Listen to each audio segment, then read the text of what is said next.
Joining us now is Nate Snell, who's a very good pitcher for the Orioles in the mid-'80s. He lives in the Baltimore area, and at one point, I think it was the '85 season, you led the team in earned run average with a 2.69 ERA. That had to be a great moment for you for that season. Yeah, that wasn't bad. I thought I did a fairly decent job back then.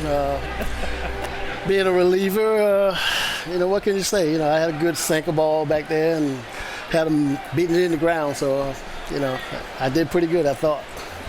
Took a long time. I think he's being modest right here, because I looked up Nate's numbers. It's not hard to find now on the internet, and we know everything's got to be true if it's on the internet.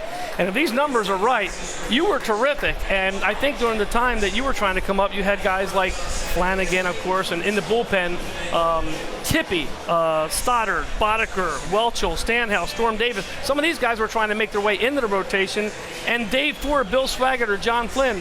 In your situation, guys, you just couldn't get that chance to come up and do well, and you did so well. What was it like being in the minors trying to get to the big leagues, and you got all those good star-type players in the big leagues? Well, I tell you, it was tough because, being a young player for Earl Weaver, he loved his older guys, and I roomed with Mike Boddicker back in Double-A, and it was tough.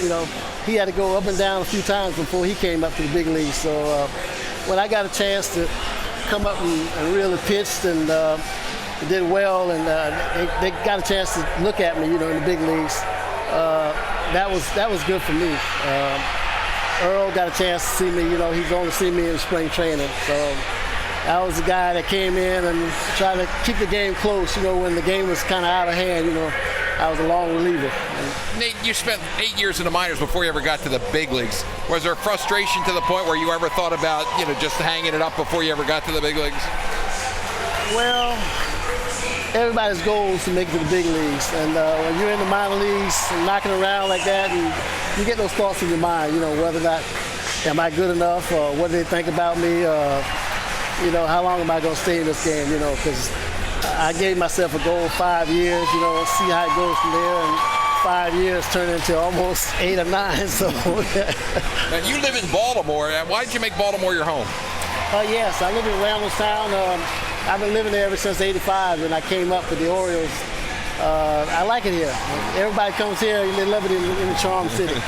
And you like signing the autographs, I would imagine, out there on Utah Street, interacting with the fans too. Oh yeah. A lot of great fans.